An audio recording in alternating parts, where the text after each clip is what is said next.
Hi, Lisa. Hello, Linda. How are you today? Joyful and grateful. How are you? Yes, good. I'm good. You're good. Yeah, Enjoying the spring weather here in Pittsburgh, Pennsylvania. nice, nice, nice. Yes, Well, you know what? yes. I'm not going to waste any time. I'm going to let you start your presentation. Tell us who you are and what you do, and let's just do it. Okie doke. Sounds good. Give me a minute to share my Sure. information, and Okay. I'm not the best with technology, so bear with Hey, me. Finding where it is. I think I'm getting there.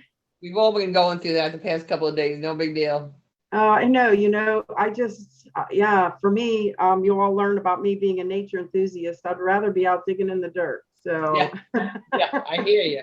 than dealing with technology. I agree. Yeah. So let me get to the beginning here. All Nice. right. There you go. All right. Yay, I did it. All right. Here we go. So, so today I'm going to be talking to all of you about moving through change with resilience. And then I'll teach you ways in which you can use nature as a catalyst to help with that healing that you might need and that resilience that you might need. As we all know, with caregiving, every day is different, right?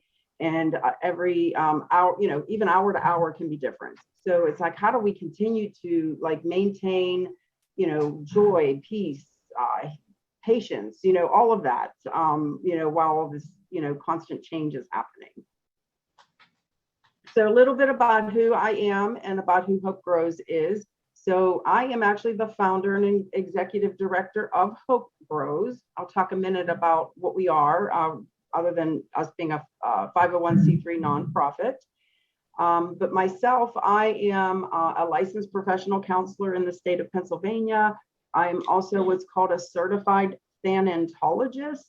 So thanatology is the study of death and dying, and I am credentialed to, I don't know, pretty much that credential just says that I'm educated in this field of grief, bereavement, and loss. And I also teach at our local university here and develop their grief counseling course. So, I probably in my life, think about death and dying way more than the average person, just because that is my specialty. I did work in hospice for quite a few years as a spiritual and bereavement counselor. And, my own not recovery, just my own healing, basically, from the loss of my father is sort of what put me in motion for this nonprofit, Hope Grows.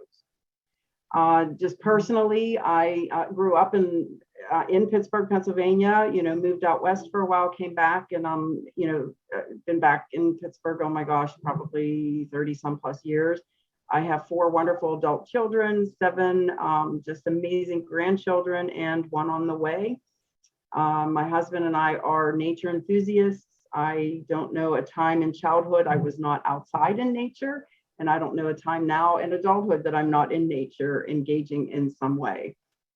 So it was not surprising that when I founded the nonprofit Hope Grows, that the mission, I pulled nature into the mission of what we do. So basically, our mission is to inspire hope through nature while empowering caregivers to seek wellness of mind, body, and spirit. So basically, what we do is we cultivate caregiver wellness. We are the ones that look after the emotional and mental well-being of that caregiver. Our core belief is that caregivers not only need a break, that they deserve one. We also believe that connecting to nature and the natural world is therapeutic. And our unique approach is basically our model of support, and our unique approach is that we meet the caregiver where they're at. Since I've been in the caregiver industry for, oh my gosh, 15 plus years, there's no one cookie cutter model that's going to help all caregivers. You have to meet them where they're at, because everybody's journey is so different in the support that they provide for their, loved ones and those that they're helping.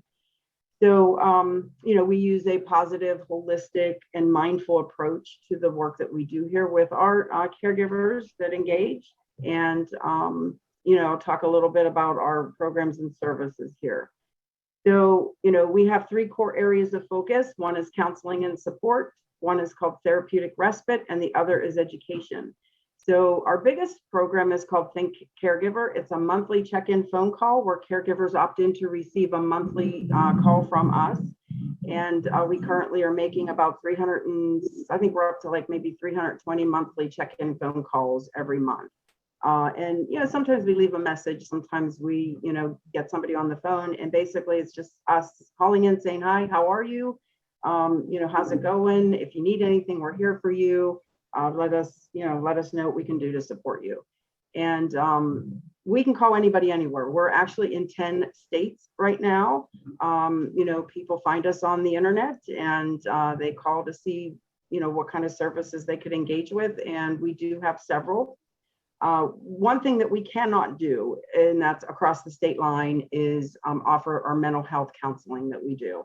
The root of good care. Unfortunately, you know, we're not permitted to counsel across state lines. So that is pretty much probably one of the only programs that a caregiver couldn't engage with, other than maybe our in-person, you know, events that we have at, you know, our location here in Pittsburgh. So we do virtual support groups. We, you know, have a mentorship program. We have a couple of different grant funded projects that we are working with a couple of universities here in Pittsburgh. And our therapeutic respite is probably the most used as well. And we do a yearly Celebrating You event for caregivers, and COVID taught us that we can put everything virtual, right? So our Celebrating You did go virtual, and we did have some people from out of state attend virtually, like we are today. You know, I wouldn't been able to connect with all of you in Florida without this virtual platform. So it's, you know, it's great that we have this. COVID kind of did teach us that. So if you want to look at some positives of COVID, and that is we can reach pretty much anybody anywhere.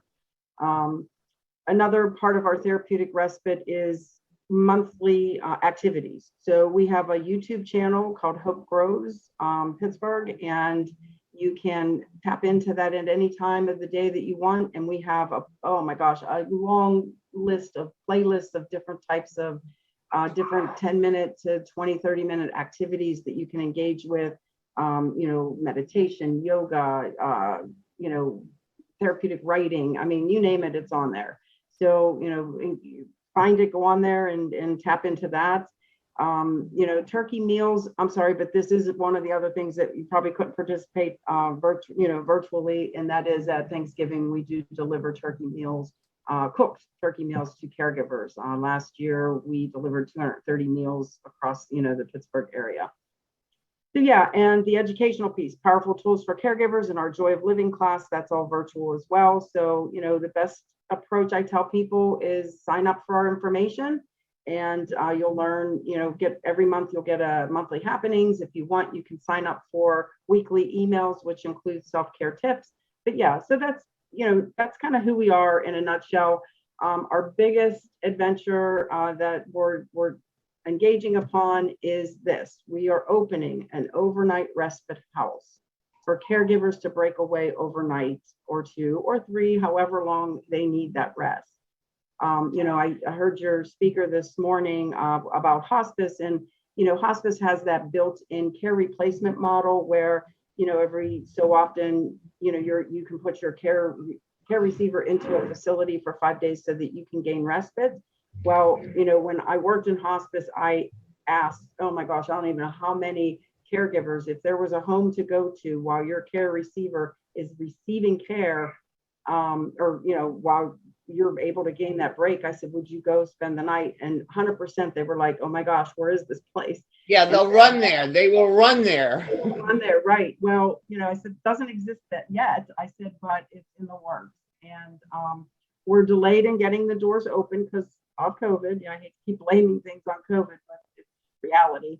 And we will have 2 bedrooms open come Labor Day. So we are so excited this year to be able to open this home for caregivers to take a breakaway overnight. And this property is surrounded with 2.5 acres, and we have 9 healing gardens. So each garden has a purpose in that garden for any type of, you know, peace, balance, rest, rejuvenation, self-care. They all have a purpose, each of the gardens. So that in itself is another presentation someday. But But Yeah. just know that we are getting interest from so many different places about this model of overnight care. And I just keep writing everybody's names down that want to know more about it and getting this in their area. I keep saying, let me get this one open and, get a model secure. And then One step at a time. Yep, one step at a time is right. So that's a little bit about who we are as a nonprofit. Again, today is really about, talking to you about how do we move through change, when it happens so rapidly. And, the concept today is by reflecting and engaging our senses in nature and spending brief moments of time outside can build that resilience. Using those healing and restorative benefits of nature as an incentive can really cultivate our wellness of our mind, body, and our spirit. So to get the day going, I'd like for all of you that are sitting and listening to engage in a mindful gratitude breathing meditation. I'd like to start I'd like to start my day off with a grateful heart by thinking of something that we're grateful for, even in the moments of, and as deep and dark as some days can get, we can always find something that we can be grateful for. And it's amazing the exchange of chemistry that happens in the brain when we focus on something that we're grateful for. It really does change the chemistry of our brain to a positive one. So if you're in a comfortable spot, you're sitting, put your feet flat on the ground. And what we're going to do in here is the centering activities. We're going to combine breathing with a mental affirmation. But first, think of something that you're thankful for. Keep that in your heart and your head. And I'll give you a couple of seconds here to think of something, and then we'll begin the breathing activity. Okay, so hopefully you all have something that you're focusing on with a grateful heart. And on the inhaling breath, I will repeat this affirmation. You can read it to yourself. So on the inhaling breath, say, I am thankful for, and it's like that, and then I allow my health to flow. And then on the exhale breath, let me move something out of the way. It's in the way of my reading. On the exhaling breath, you're going to release my tensions related to and then whatever you're tense about. So think about something that you're tense about too, and then we'll begin this. Okay, so I'm not going to read anything because you have this in front of you to read. And we're going to do 3 breaths with this. And as you do the inhaling breath, repeat that, the wording that you see, but then put your own intention in there. All right, so begin. Breathe in.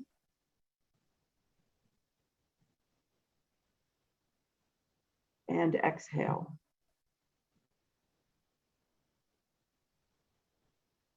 The second time, breathe in.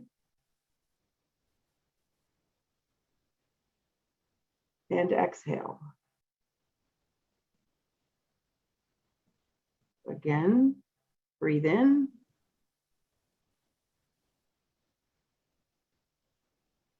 And exhale.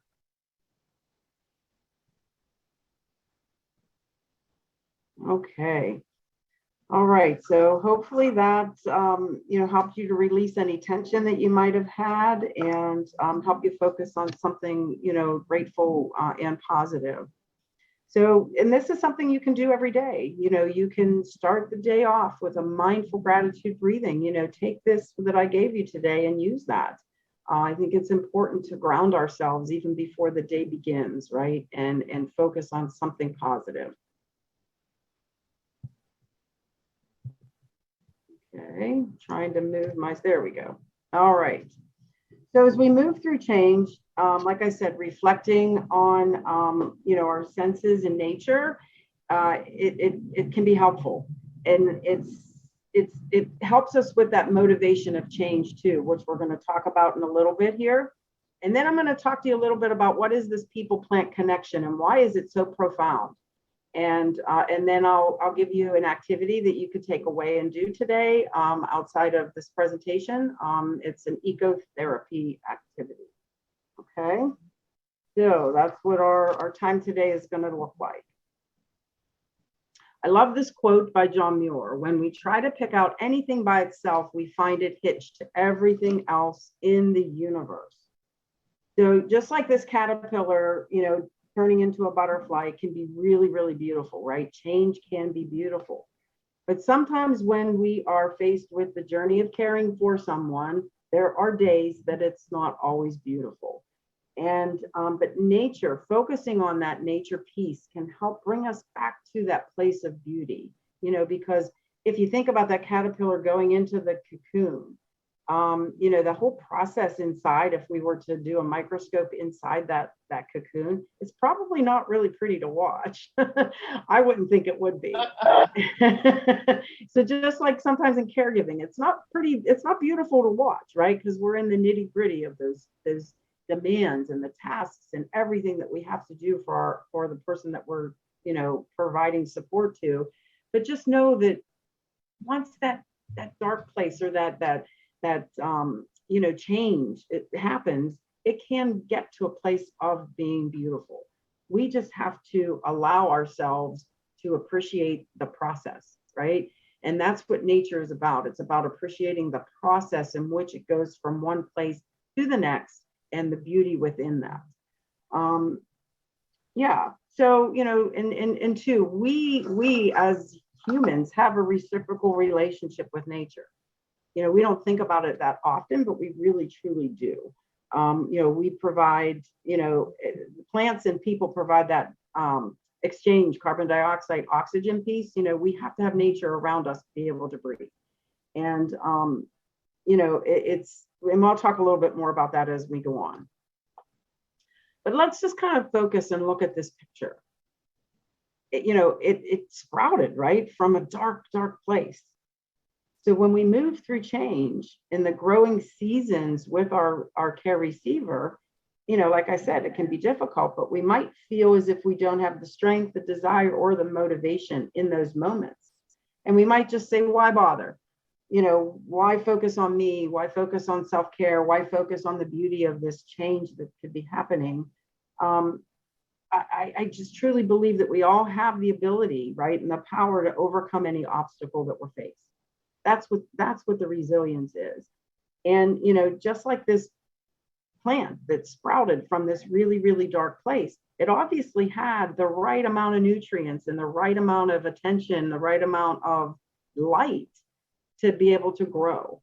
And I truly believe that no matter how dark a place is that we might get to in our day journey with caregiving, I believe that we're able to sprout as long as we keep putting in place positive, a positive outlook with change. And also, we also have to make sure that we're providing nutrients to our body and our soul and our mind, right? So, if that's one lesson that we can take away from today with this focus on resilience, is that in order for us to be resilient, we have to feed it, right? We have to feed it with good. We have to feed it with positive.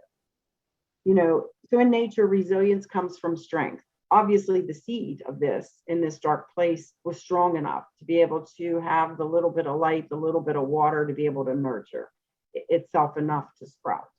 I think about nature sometimes in reference to trees and how we get through life.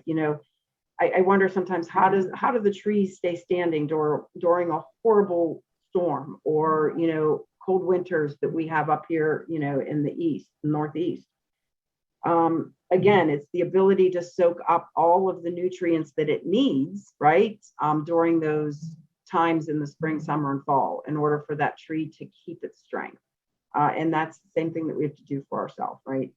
So yeah, this is kind of just a different way to look into nature, and we can look into nature and use it that way too, by looking at a tree and saying, oh, wow, that tree's still pretty strong, and we just had this tornado go through or this hurricane go through. Wow, what made that tree still stay there? And basically it must have had the right amount of nutrients and strength to keep it there. And again, I think we can do the same for us. All right, so how do we look at our seasons of change here, and what's the motivation to stay positive on all of this? If it was as easy as it looks in the spring, summer, autumn, winter of our seasons, we would just sit back and wait, right? But I don't think our plants do that. Our nature doesn't just sit back and wait. It works. It does what it needs to do. Change, we're in constant motion. So it's a good idea to identify where we are with change, right? So recognizing that change is not an event that just suddenly occurs, but rather a process that gradually unfolds over time. So as this process begins to unfold, a person's motivation does change. So by taking action consistent with our values and recognizing the parts of our experience, is important. And then having those courageous conversations with ourselves, right? I always call those courageous conversations, and asking, do we really want to change? I look at this and I think, that's a tough ask of yourself, right? Yes. Yeah, I think so. So when I think of change, I think of exercise. Okay, so we see the commercials for a new treadmill or the new Stairmaster or whatever is out there, and we think, oh boy, when's the last time I took a walk? When's the last time that I exercised? And you begin to start to think, okay, well, should I be doing that? You might look at the benefits and the costs and how committed and able you are to make those changes. And then we start to believe, whether we know it or not, we start to put a plan in place, so that seeing that advertisement, we start to have a pre-contemplation of change, right? So should I, shouldn't I don't know, what could I do? Then we start to contemplate thinking, all right, well, if I get new tennis shoes and if I get my neighbor down the street to possibly walk with me 3 times a week, I could probably do that. So you're starting to prepare, like, okay, I'm thinking, I was thinking about it. Now I'm starting to put maybe a plan into place. And then we prepare and we put an action in place. We call our friend up. We say, hey, I know you've been wanting to walk. I've been wanting to walk. But I need new tennis shoes. So we might make a plan to go to the store to get new shoes. So you kind of get what I mean. So we're starting to prepare and we're starting to put an action into place. And then we get into this maintenance phase. And why do I bring in a friend with this? Well, because when we have a tendency to do something with someone else, it causes us to be more motivated, and it holds us accountable, right? That friend scheduled 10 o'clock, Wednesday morning to start our walking plan. And that means I kind of have to do this. I agreed to do this, so I'm now feeling obligated to do it. So you're more likely to engage. So then you get in this maintenance phase. You're starting to find, okay, I can do this, whatever time, whatever day, it's your schedule, but you start to put change into place. And then what happens?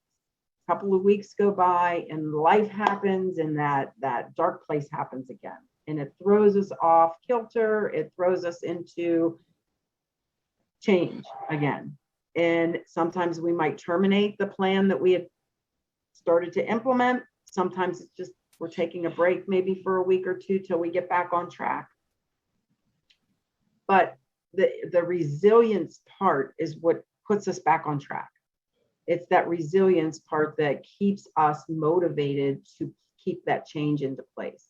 And I use exercise, obviously, as an example.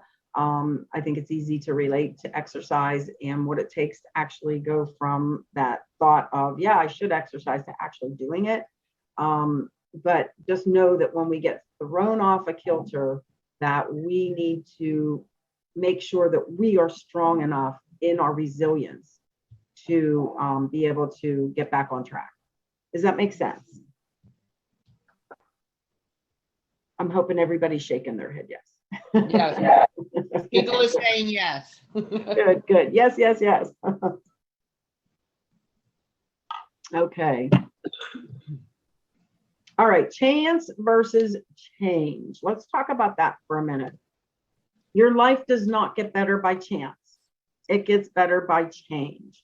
I love this quote. I think that's so perfect for caregiving, because we keep getting thrown off kilter with change, right? Because caregiving is evolving every day, every minute, every hour, and things are not going to get better by chance. It's going to get better by change. And So how we think about change and how we think about resilience really does help with that. Here's a tree up in, the northeast of where I am, and that is, fall, the senescence. That's what happens. The leaves turn color, they start to fall. Through the winter, that tree looks dead and dormant, but it really, really isn't. It is just taking the winter season to, scoop up those nutrients from under the earth so that in the spring we end up getting the beauty, that we get. Why the last picture of the decomposing leaf? Well, because this is where this tough question comes into place that we have to give ourselves. And that is, what is the dead matter in our life that's stopping us from change, that is stopping us from putting something into place? And I'm going to use self-care here because, I've been in the caregiver, Linda, I know you could probably agree with this. Self-care is hard to come by when you're caregiving. It really is. Yes, very hard. But I always talk about that oxygen mask. If you're not keeping yourself strong like those trees do during the wintertime by soaking up those nutrients, you're not going to be very good to your care receiver because you're going to be burnt out, worn out, and situations can turn unsafe. So it might get to this place of where you pull out a journal book, and think about this presentation today and this decomposing leaves. And think to yourself, what is the dead matter that I need to rake out? Because here, in the Northeast, like I said, in the fall, we go through this senescence of the tree, the leaves turning, falling, beautiful, beautiful. We get to the place where it looks dead. The snow up here sometimes makes it look really pretty, but that tree is still looking like it's lifeless. But just know that it's soaking up those nutrients. But then in the spring, before everything starts to blossom and bloom, we have to rake away all those leaves from the plants so that it gives them the new air to just sprout new plants, right? So that's why the dead leaf is there instead of a spring tree, because we have to rake away before we get to the beauty. So think about that. Think about what dead matter is stopping you from self-care, what dead matter is stopping you from being able to be resilient with all the change that happens in caregiving. Okay. All right. That makes sense. Yes. Yay. All right. So where do we begin to build resilience using nature? All right. I think I've been doing that all along, but I do want to talk a little bit more and get into the activity that I'm providing for all of you today. So two ways for this is understanding our connection to it and understanding the lack of control we have with it. So once we get to that place of understanding those two things about nature, then resilience can be the result. I love nature for many reasons, like the beauty of it, the amazing survival of the plants and animals, the nurturing it provides for humans, and the birth of new beginnings. All relatable, right, to who we are as humans in this world. One thing though nature does provide for me that I hope I teach you today is the healing properties for reducing stress and providing an overall sense of well-being, a place where we can surrender control. But first we need to figure out how we feel about nature. So for me, it's easy. Like I immerse myself in it daily. I dig in the dirt with my bare hands. It becomes just a part of my existence. I cannot live without nature. It became very therapeutic for me when my father died. But not everybody has that connection, right, to nature and all natural living things. Like I can pick up a bug and I'm okay with that, but some people go like, oh, I don't even want to be around bugs. And that's okay. You can still reap the reward from nature because we all have a connection to it. If that weren't the case, our floral industry would not be $1 billion industry. It just wouldn't. We say it with flowers, with every single occasion. And then people wouldn't be spending billions of dollars a year in the hospitality industry to go to places such as the ocean, the lake, the forest, or the mountains. You just wouldn't, because we go because it's stress reducing, right? It's our, research tells us in the horticultural, ecotherapy, eco-psychology world that our first reaction to nature is emotional. No matter where we go in nature, it's emotional. Again, the flowers that, is our $1 billion industry, our cut flower industry. you know, and all these places that we retreat to for vacation. We go to it because, and we do these things because it works. So the people plant connection, okay, it's called biophilia. Biophilia is just that innate connection that we have to the natural world. But we retreat to nature for three reasons. One is the overload and arousal theory. You know, we're constantly inundated with technology today, and noise and environment around us is just constant overload and arousal. And we retreat to nature. And if we allow that process to happen when we go to nature, it can help decompress. It can help calm us from that constant overload and arousing that happens with the type of world we live in today. And you can even do this. You don't have to spend thousands of dollars to go to the beach or to the mountaintops or lakes. You can do this by sitting at your window and staring out into a tree or into something in nature, watching a fluttering bird go by. You know, these are all things that you can do, you know, just 10 minutes a day. You know, you don't have to go, like I said, on this big long vacation. Learning theory, that's another way that we connect to nature. And that is based on how we learned as a child, right? So for me to retreat to nature is just secondhand, because my dad, like I said, was such an avid outdoorsman. So I learned the benefits of being out in nature just because of my childhood. So we do engage sometimes based on that part, or we don't engage based on that part too. So, you know, knowing these and things and then understanding what your connection is to nature is kind of key in this. And then there's the evolution theory, that belief that, you know, we connect to nature because we have to, right? We've evolved in nature from the time humans have been around. And, you know, we grow food because we need to eat. You know, we take shelter under trees because it provides shade and, you know, maybe a place from, you know, the rain. But just know that we all connect because we've evolved in it. But regardless, how, you know, what theory you resonate with, or all three, however one connects to nature and living things, there is a restorative effect that's been documented to have many positive effects. And depending on the type of programming, you know, this connection to nature and the living things are used as a tool to help people improve their life skills as well as their quality of life. Just some wording here. Nature therapy is an overarching term where, you know, all these other terms follow it. Eco-psychology, ecotherapy, horticultural therapy, forest bathing, forest therapy. So and these are just a few. There are so many under the word nature therapy, but just know that when I say nature therapy, it's an all-encompassing word. Okay. You know, Lisa, somebody just said in the chat, she said, my hubby has a degree in horticulture, and he and my kids go to some facilities I work at and plant things with my residents and even staff members. And it's so amazing how something so sweetly simple can really make a difference in someone's day.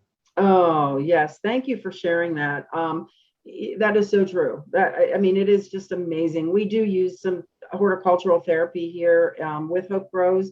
One of my credentials is I have a certificate in horticultural therapy.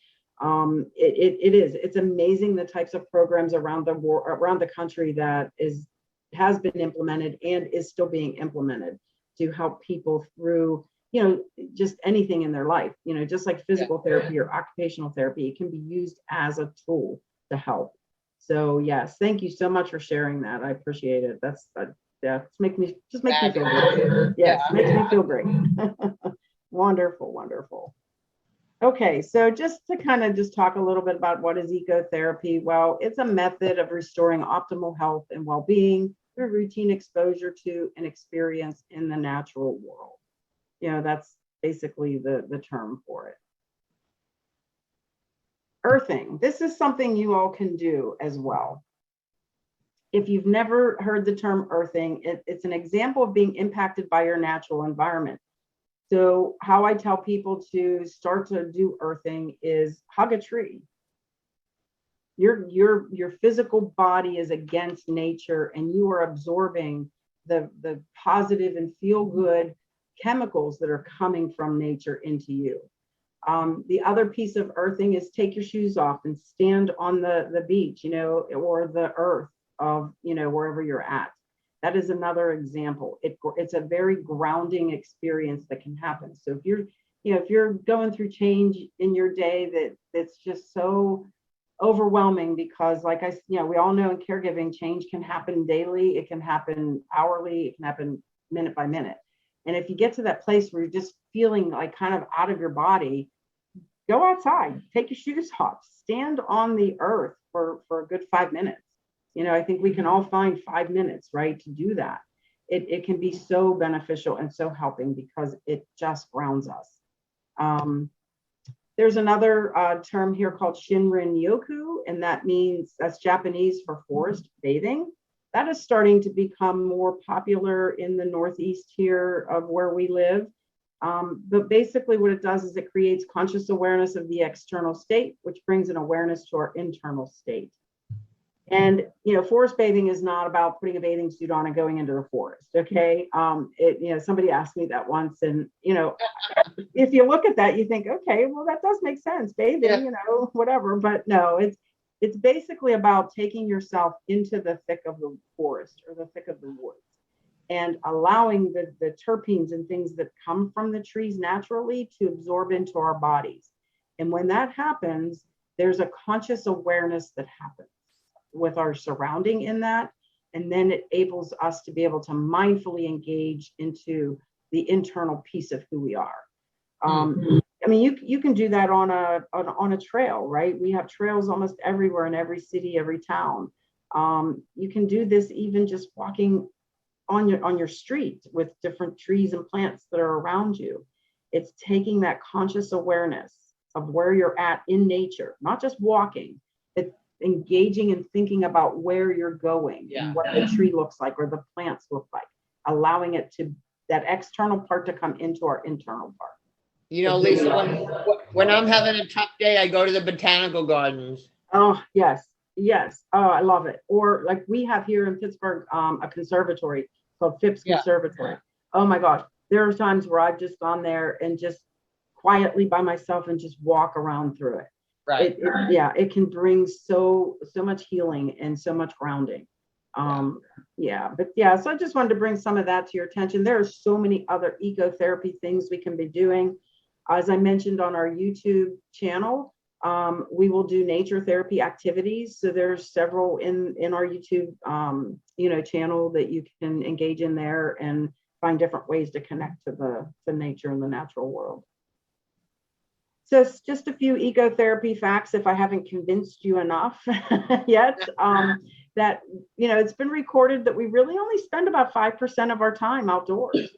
And it's typically to get from one place to another or at an organized or a special event. It's not just to engage in this way that I've been talking about.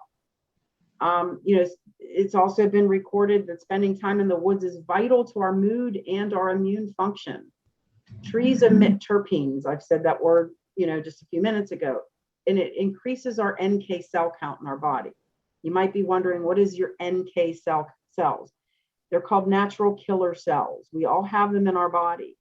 And there has been so much research lately in the past 10, 12 years that indicate that the more we get the terpenes into our bodies from what the trees emit, that it increases the cell count. And that helps us fight off virus. It helps us fight off, cancer cells. It helps fight off so many, things that enter into our system.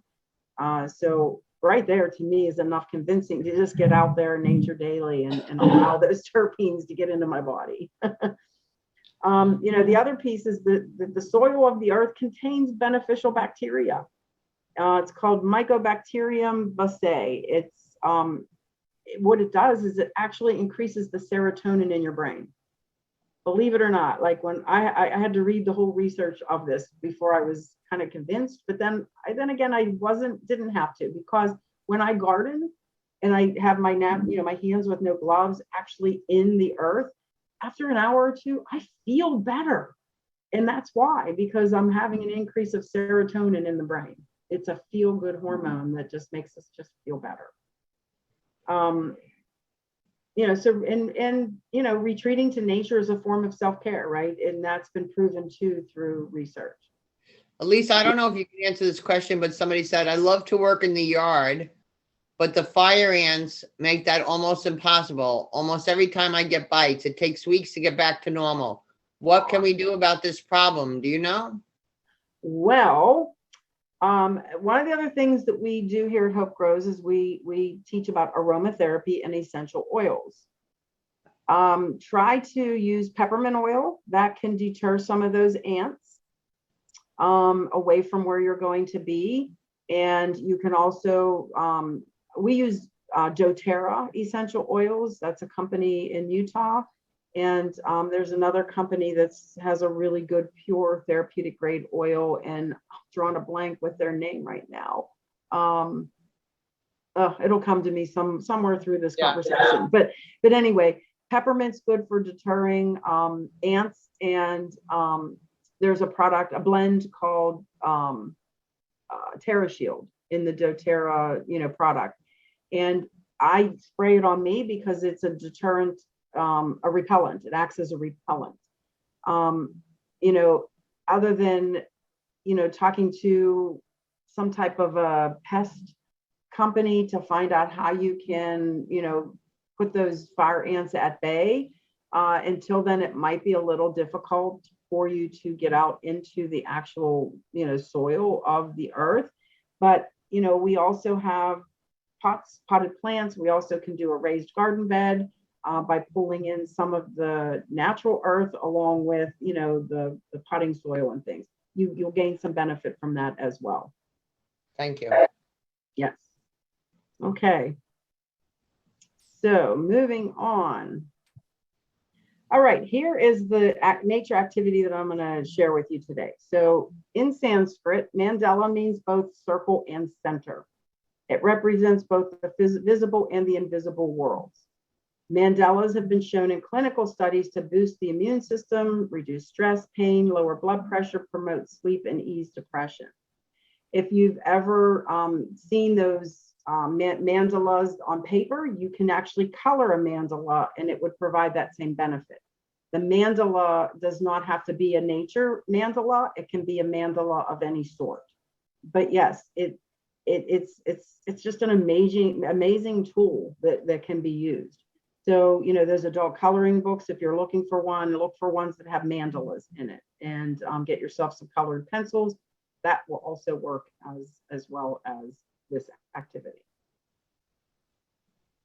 So here's what you do first with this. So for a self-guided environmental scan, find a tree, gaze at it, observe it.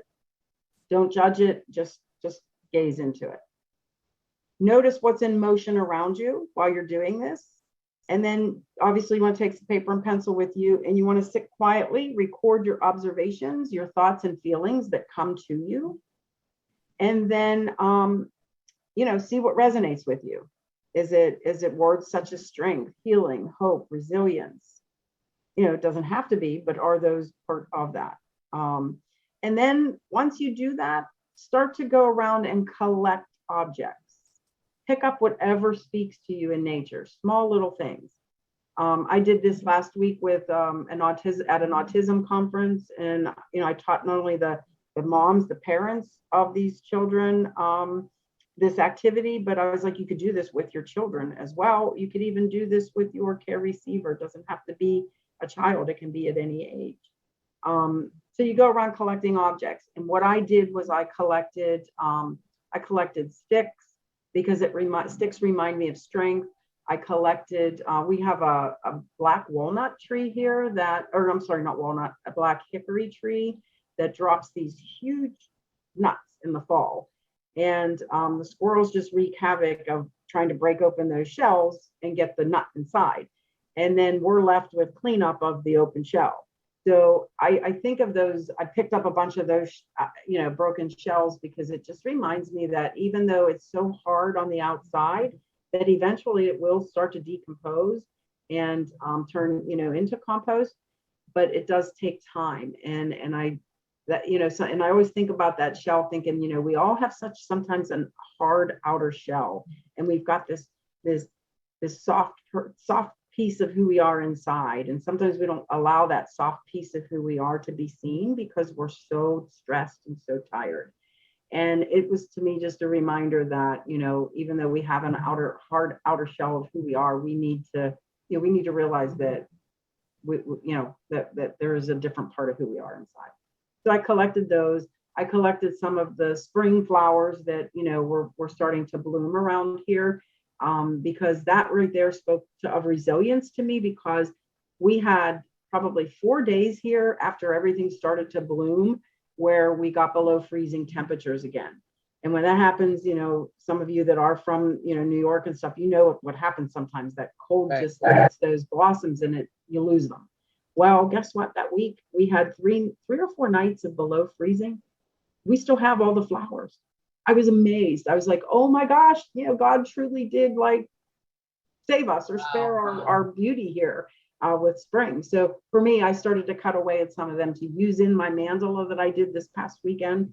And because I was just so like, oh my gosh, this is resilience. This right there is resilience. These plants really just survived that cold. So it was pretty awesome. Trying to think what else I collected. I collected dandelions. You know, here in our part of the country right now, if we don't put something on the grass, we get a lot of dandelions. Well, dandelions we consider a weed, right? But I grabbed those because I want to try something new this summer for myself, and that is to eat dandelion leaves, because I learned the amazing nutritive properties of dandelion leaves. I was like, oh my gosh, I need to start eating these. These are amazing. So for me, it was a reminder to try something new. You know, and what else did I gather? A few other little things. And then while we were together, I did this mandala. This wasn't the one I did, but this was one I had done a while back.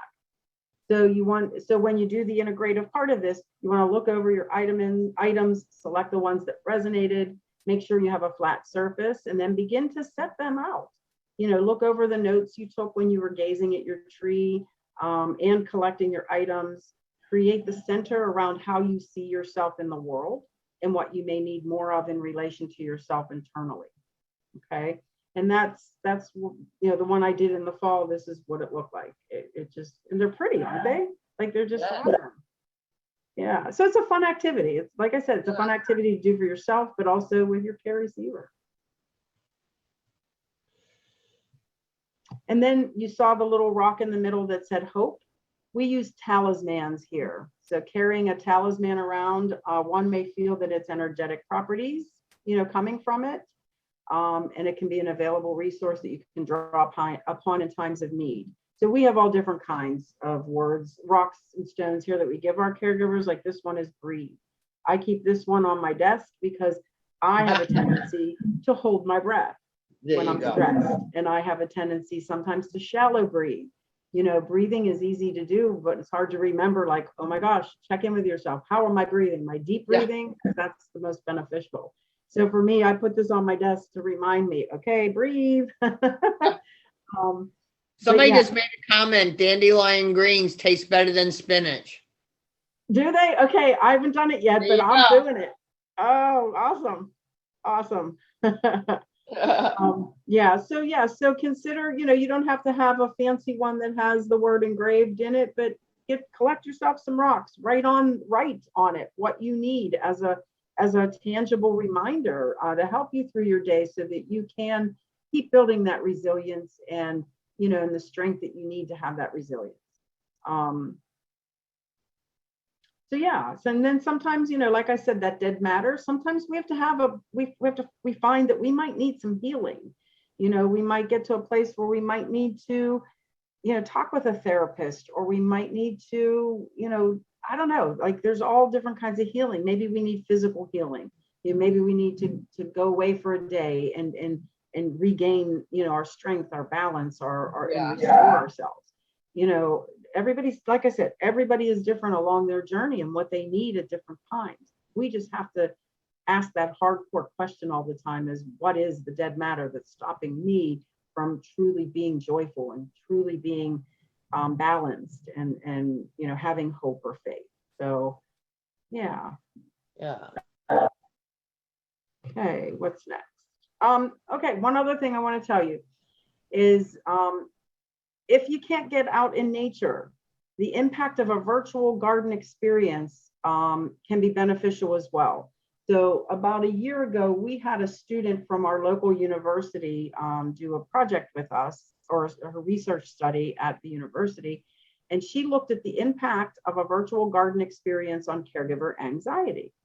It was amazing. I think we had 50 caregivers participate in this, and they watched a 2 minute, I think it was like a 2 minute video. Yeah, it was 2 to 3 minute video on our restorative gardens on our property here. So it was a video that was done, and it produced a statistically significant decrease in self-reported anxiety after caregivers watched this virtual experience.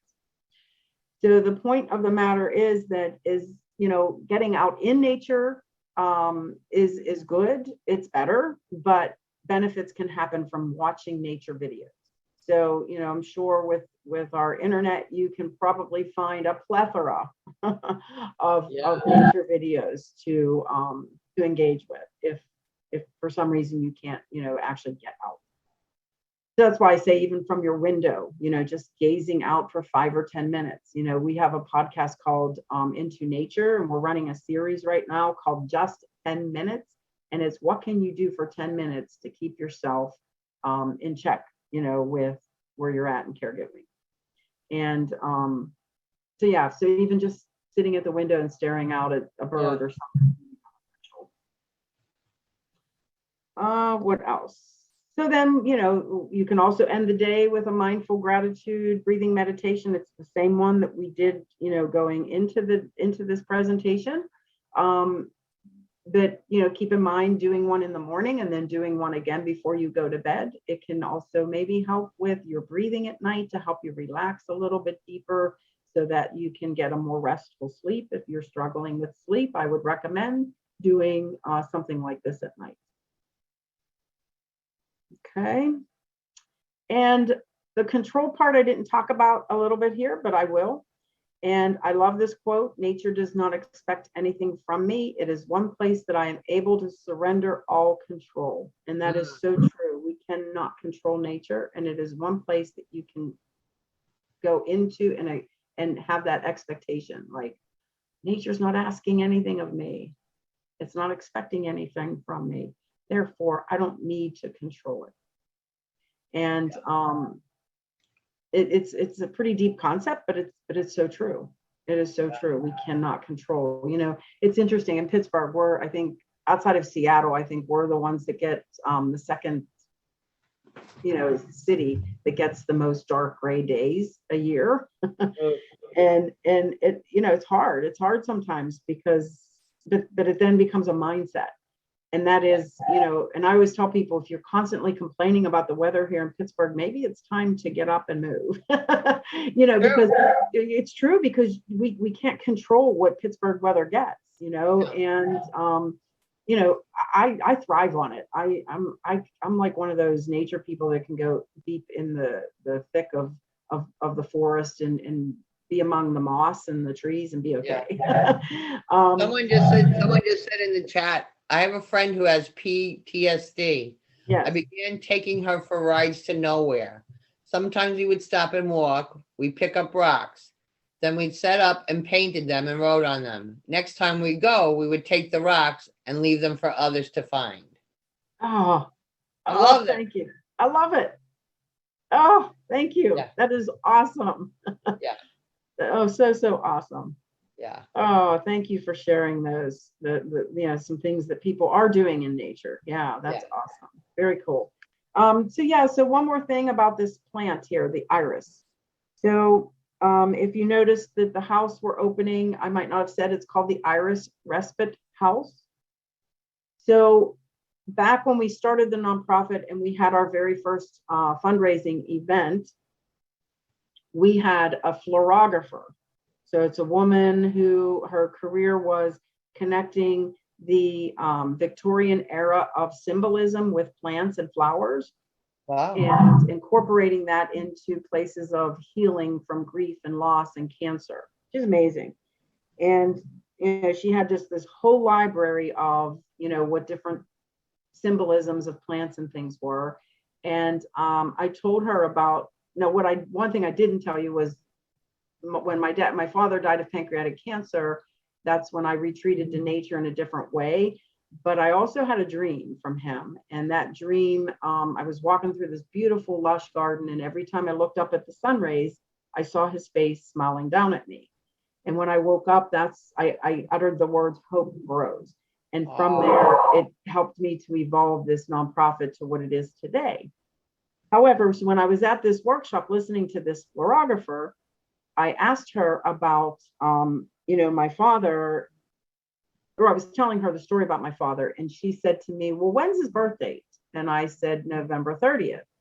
And she looked up the date and the flower that goes with that. And she said, "Oh, that's the almond blossom.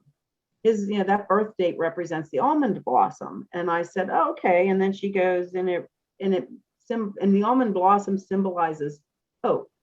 And I went, "Oh my gosh, no wonder I woke up saying hope grows that morning." But then, fast forward from that workshop I went to, we had her at our first, fundraising event. And she says to me, "You do know that the blue bearded iris symbolizes care. It symbolizes caring." And I went, "Oh my gosh, I did not know that." So we had an artist draw a blue bearded iris for that event that year. And about 4 or 5 years later, that artist gave us the copyrights to that blue bearded iris. And we have started a movement here in Pittsburgh called the Iris Movement. And that is to create a symbol or a, I don't know, kind of like the pink ribbon did for breast cancer. I think the more our country and our world can come on board with this topic of caregiving, I think the more we're going to be able to do and help caregivers with. So I encourage you to go on our website, hopegrows.net, and look up the Iris Movement and read about it. We have some products around that, pins and decals and different things like that. And we are going to be starting a different website just for the Iris Movement. And we're going to be asking people if they want to be an affiliate with this so that then they can purchase all these items and resell them for fundraising for their causes. Fabulous. Yes. So, stay tuned on that. We got a little bit more work behind that before we can launch it. But just know that the iris, the blue bearded iris, now this isn't a blue bearded iris, but it's out of our pond that we have in one of our gardens. But the blue bearded iris is it does symbolize care. And I think we all need to have some type of emblem, right, that represents what we all do. Yes. And then one more quote, that's me hugging a tree. So that's a part of earthing. Just go hug a tree someday. And I just want you to know that humans are resilient, right? Like plants, all that is needed to flourish is warmth, nourishment, tenderness, and someone to understand their individual needs. So God bless all of you listening today, and thankful for all the work that you do as a professional and as an unpaid caregiver.